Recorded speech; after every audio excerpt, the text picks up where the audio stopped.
Para comenzar, pues les doy los buenos días o las buenas tardes para los compañeros que están presos en Tanisco, los compañeros que los llevaron y que realmente yo sé de que realmente ellos están imponiendo una sentencia injusta, cosa que no deberían tener esa sentencia porque realmente los compañeros están presos injustamente, como yo lo viví. Yo sé entonces cuando uno quiere armar o te quiere imponer los delitos, esto no les cuesta nada a las autoridades. Por lo cual los compañeros les quiero decir de que uno, que tengan un poco de paciencia y más que nada, y que tengan esa perseverancia siempre y también la fe, que siempre los acompaña de que todavía se puede lograr muchas cosas y que mientras la persona viva y exista, eso nos da la pauta de que sí podemos lograr muchas cosas. Y decirles que no se desanimen, que tampoco se van a desesperar, porque realmente como humanos sí hay momentos que se puede uno desesperarse, porque realmente somos débiles, pero pedirles también de que saquen las fuerzas de la nada, porque también se puede uno ocuparse en otras actividades dentro de la cárcel. Y es eso, que comiencen a escribir y que realmente que hablen, que escuchen y que eso los permite también llevar un poco los días de la cárcel más tranquilo, más suave, pero eso sí decirles que también que nunca se vayan a callar, porque la única forma para lograr la libertad es que también ellos, los compañeros de Tanisco, también hablen. Eso sería mi mensaje para ellos. Y por otro lado también, viendo la situación o el contexto social, lo que estamos viviendo en el país, pues me refiero a los compañeros de la UNAM que ahorita están viviendo momentos difíciles. Yo les digo a los muchachos de que ellos son la esperanza del pueblo, como todos lo somos. Decirle a los muchachos que no se desesperen, que más bien por esas cosas que les pasa, respiren un poco más lento para que ahí agarren fuerzas y comiencen nuevamente a la lucha. Siempre y cuando también de que ustedes jóvenes no pierden la paciencia, sino que también los debe de acompañar, pero a la vez accionando también. O sea, hay que tener paciencia, pero hay que accionar. Entonces sería mi mensaje para los jóvenes y que no se sientan solos. Hay mucha gente que está con ustedes y estamos con ustedes. Eso serían palabras. Y otras pues también decirle a los gobiernos, a las autoridades federales de que realmente ya busquen la paz, pero la paz no se logra metiendo en la cárcel a hombres y mujeres y tampoco desapareciendo y mucho menos matando. Eso sería mi mensaje a las autoridades, de que realmente busquen la paz, obedezcan a sus conciencias, de que realmente ustedes saben cuáles son las cosas buenas y malas y realmente cosas que edifiquen, a eso debemos de buscar.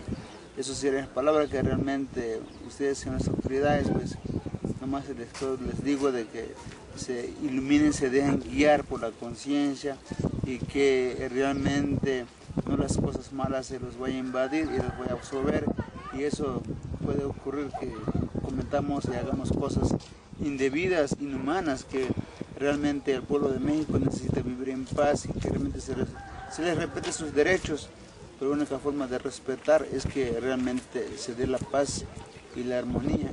nosotros queremos vivir tranquilamente, pero no se puede vivir tranquilo y en paz mientras haya violencia, haya problemas en este mundo donde estamos. Eso sería mi mensaje. Y por otro lado también, pues, decir a los compañeros de Ayotzinapa, más especialmente la familia, pues igual que sigan luchando y que realmente tengan esa paciencia de seguir teniendo, ¿no?, en sus vidas, y eso les permite a que ustedes no pierdan la esperanza, mucho menos la perseverancia, y que tengan esa fe de que tarde o temprano tenemos que lograr con las cosas que ustedes reclaman. Y también, como vuelvo a decir, no están solos, hay mucha gente que reclama justicia por sus hijos. Eso sería, y muchísimas gracias a todos.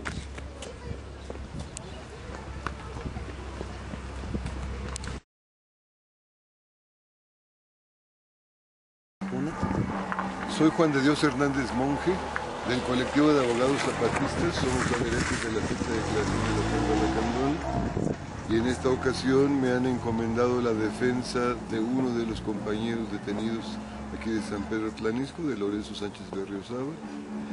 Revisando el expediente, que apenas tomamos el caso, vemos que prácticamente no hay una sola imputación directa y categórica en contra de ninguno de los compañeros, y en particular en el caso de Lorenzo es un solo testigo el que lo menciona su nombre, pero con una serie de contradicciones y reticencias que hacen inverosímil la declaración de ese testigo, que además de todo es el abogado de la Unión de los Industriales, de los Agroindustriales de Las Flores, y que por lo tanto su testimonio tenía una doble relevancia, porque él se hacía víctima del delito de privación ilegal de la libertad y aparentemente lo presentaban como testigo del homicidio, pero resulta que a nadie le consta la cuestión del homicidio, y sin embargo les aplican a los compañeros un artículo del Código Penal que permite una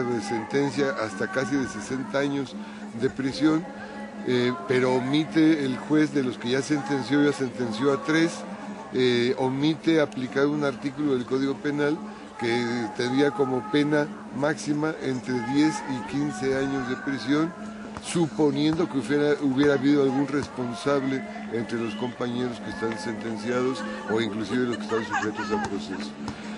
Cuando yo tomo el asunto me doy cuenta de que cuando menos ha sido mal llevado, los compañeros han sido mal asesorados.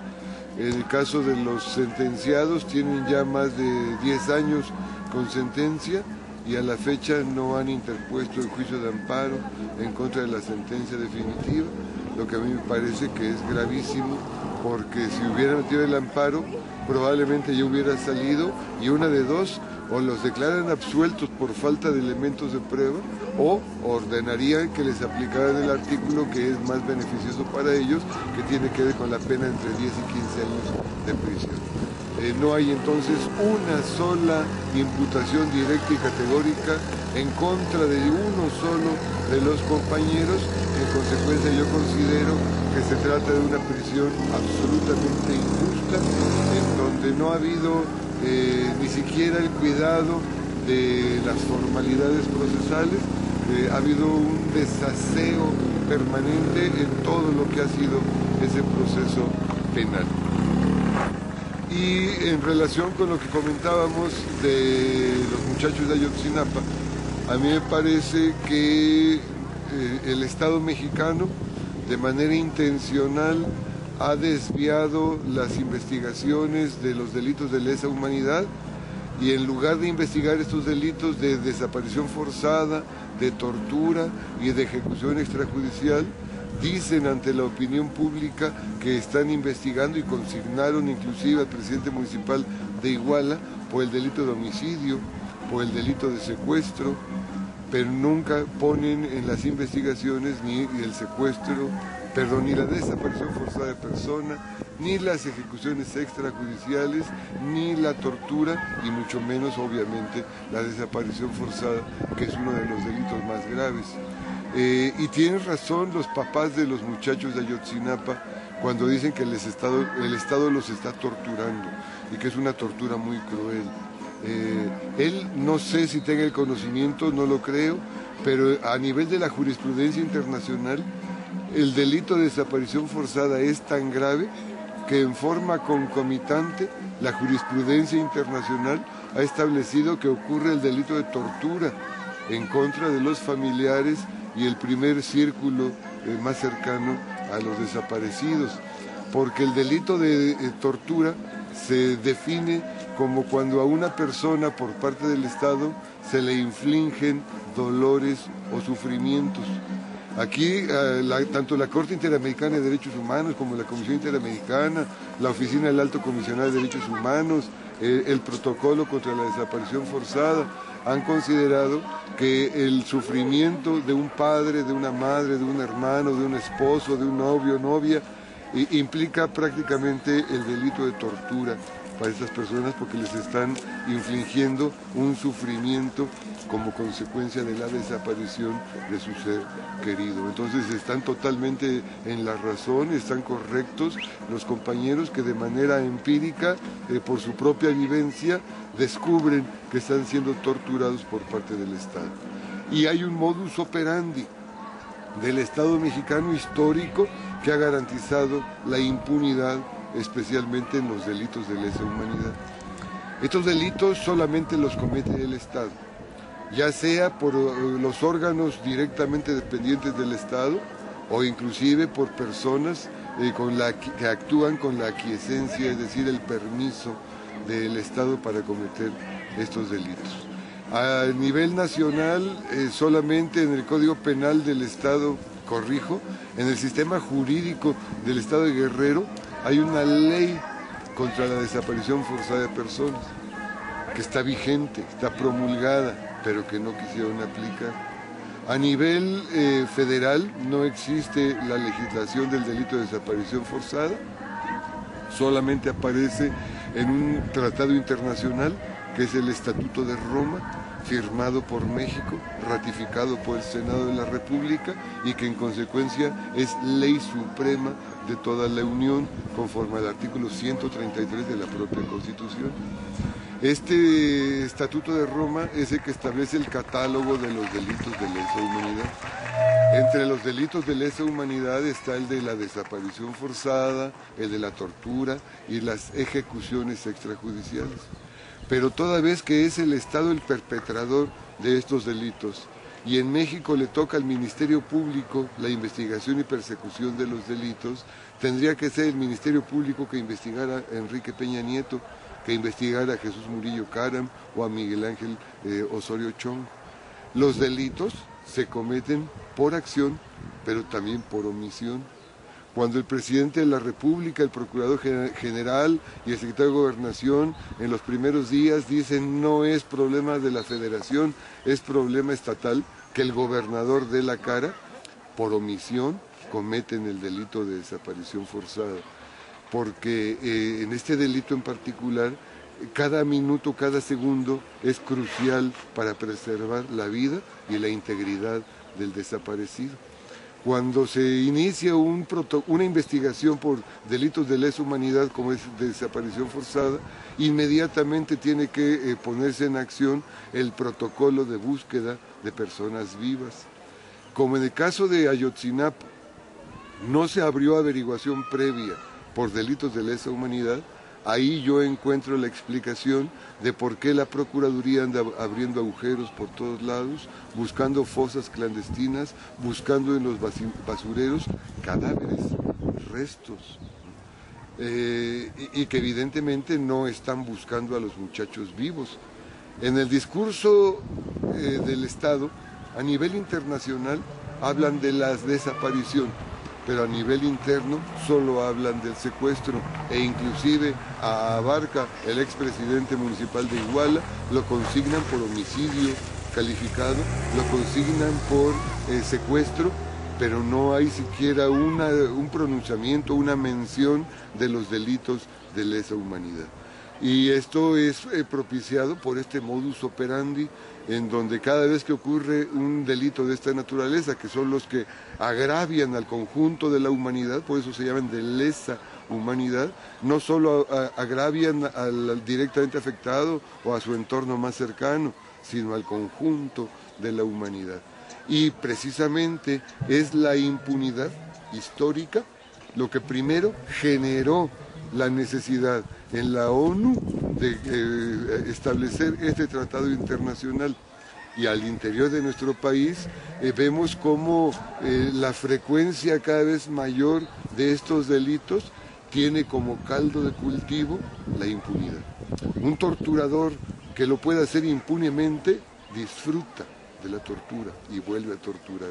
El que desaparece a una persona y que queda impune lo ve como una medalla, como un triunfo personal o como que hace méritos a favor del Estado y queda totalmente en la impunidad. La impunidad es prácticamente total.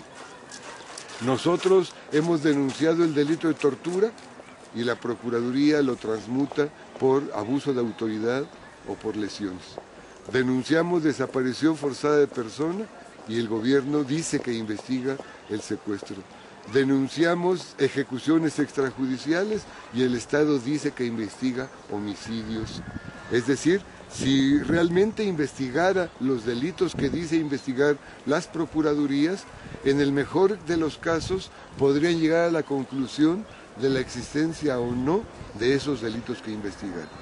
Pero si no investigan nunca los delitos de lesa humanidad, nunca podrán concluir si existió o no existió el delito de lesa humanidad. Y esto es lo que va tejiendo paso a paso el manto de impunidad en el que se protegen los perpetradores, los materiales, pero especialmente los intelectuales. En este caso, ni siquiera se ha estudiado la llamada cadena de mando. Sabemos por declaraciones de ellos mismos que todos los funcionarios de alto nivel, incluyendo la Presidencia de la República, el Procurador General de la República, el Secretario de Gobernación, conocieron de los hechos en tiempo real. Ahora sabemos que el cuartel del Ejército está a 100 metros de distancia del lugar. Sabemos que la primera balacera duró más de 2 horas y el Ejército no movió un dedo, estando enterados de esto. Evidentemente el comandante de la plaza tiene responsabilidad, el oficial que iba al mando de la tropa tiene responsabilidad, pero siguiendo la cadena de mando tiene responsabilidad el comandante en jefe de las Fuerzas Armadas Mexicanas, que es el sedicente presidente de México, y que si nosotros logramos llevar al ámbito internacional, particularmente ante la Corte Penal Internacional, por primera vez en la historia de este país, estaríamos abriendo cuando menos una posibilidad de que pudiera ser juzgado y no quedar impune como lo ha venido quedando, por ejemplo, ya no hablo de la muerte de su esposa, ¿no?, que es una muerte muy sospechosa, nunca aclarada, no, yo me refiero que este señor ha quedado impune de los delitos de homicidio, de los delitos de tortura sexual, privación ilegal de la libertad, y me refiero al caso Atenco. 207 presos, de ellos 47 mujeres, 45 de ellas sexualmente vulneradas, torturados prácticamente todos los compañeros, personas hemipléjicas, un cuadripléjico sacado no solo de su pueblo, no solo de su casa, sino de su cama de enfermo, donde tenía 4 años postrado, sin poder tomar un vaso, sin poder tomar una cuchara, y sacado a rastras de su casa. Le fracturaron 6 costillas los policías, le abrieron la cabeza con heridas hasta de más de 15 centímetros de largo. En el penal no dejaron meter la silla de ruedas. Entonces estuvo arrastrando el compañero Arnulfo Pacheco Cervantes, y el delito de tortura simplemente quedó en el olvido. El delito de detenciones ilegales quedó en el olvido, y el responsable de esto se llama Enrique Peña Nieto. Él públicamente lo ha dicho y se ha ufanado de que si fuera necesario lo volvería a ordenar. Entonces, cuando dice este discurso de que no hay resquicio para la impunidad en México, en el caso Ayotzinapa, yo le restrego en la cara la impunidad de la que él mismo ha sido beneficiario con todo su gabinete presidencial, ¿no? Tiene un Emilio Chaufet, tiene personajes verdaderamente impresentables porque son responsables de estos delitos de lesa humanidad, pero que al día de hoy siguen gozando de la libertad. Y por el otro lado, la criminalización de la lucha y la protesta social va en aumento y cada vez llega a niveles más extraordinarios hasta el punto donde nos encontramos hoy. Para mí, el conjunto de agravios realizados por el Estado mexicano en contra del pueblo de México, el día de hoy nos lleva a una encrucijada. Yo digo que hoy estamos en un punto de quiebre. El caso Ayotzinapa ha exacerbado a la sociedad mexicana al extremo de que hoy vemos compañeros, estudiantes, jóvenes de preparatoria, marchando en formación militar, en paso corto. Vemos las declaraciones de todos los grupos armados en México llamando a hacer acciones militares, político-militares en contra del Estado. Vemos los conflictos que ha ocurrido, la quema en el DF del Metrobús, de la estación del Metrobús, el día de ayer en Copilco otro camión que es incendiado, en Michoacán la toma de la sede de los partidos, en Chilpancingo se toma y se quema Palacio de Gobierno, se quema el Palacio Municipal también de Chilpancingo, se quema el Palacio de Iguala, el Congreso local de Guerrero. Es decir, estamos en una situación inédita en este país. Nunca habíamos estado en una situación que hoy yo me atrevo a decir que pudiéramos estar viendo los pródromos de una nueva revolución en este país. El pueblo ha llegado a un límite en donde se convierte un clamor nacional, el ya basta. No queremos más desaparecidos, no queremos más torturados, no queremos más ejecuciones extrajudiciales, no queremos más impunidad. Y si para eso es necesario pasar ya a otras formas de lucha más allá de las simplemente políticas, yo estoy seguro que miles y miles de mexicanos, quizá millones de mexicanos, estamos plenamente dispuestos a pasar a esa nueva etapa de lucha. El peligro que yo veo es que frente a esta indignación justificada, este oprobio que vivimos todos los días puede llevarnos a un levantamiento. Pero un levantamiento armado sin una organización termina siempre en masacres. Me acuerdo, por ejemplo, la de Farabundo Martí en El Salvador en el 32, una masacre brutal porque se levantaron sin organización. Y ese es el peligro que yo veo ahorita en este país. Es tan grande la indignación que hay compañeros que se lanzan por la libre ya en acciones que ponen en peligro su propia vida, pero que estamos muchos dispuestos a afrontar ese riesgo con tal, primero, de ver libres a nuestros compañeros desaparecidos, pero ya también para poner hasta aquí a este régimen, a este sistema. Y por último, para mí la mayor lección y la mayor experiencia que debemos abrazar se llama Ejército Zapatista de Liberación Nacional. Creo que la sexta declaración de la Selva Lacandona nos da el material tanto teórico como empírico.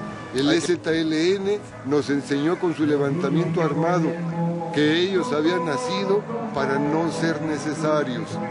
Ahora nos llaman a la organización en todos los niveles de este país, quizá en la misma forma como ellos iniciaron, para que sigamos el mismo camino y que si nos llegamos a levantar como pueblo en armas, sea para que no seamos necesarios levantados en armas. Me parece que hoy, más que nunca, es importante hacer del conocimiento del conjunto del pueblo de México lo que hemos llamado la metateoría zapatista, los 7 principios zapatistas que de llevarlos a la práctica nos ayudarían en la construcción de ese nuevo mundo en donde quepan todos los mundos. Mandar obedeciendo, convencer y no vencer, construir y no destruir, bajar y no subir, proponer y no imponer, convencer y no vencer. Creo yo que son algunas de las cuestiones que si logramos llevar a la práctica cotidiana, a nivel personal, a nivel de las organizaciones sociales y a nivel social, estaríamos construyendo ese nuevo mundo para que quepan todos los demás mundos. Gracias. Muchas gracias. Gracias a ustedes.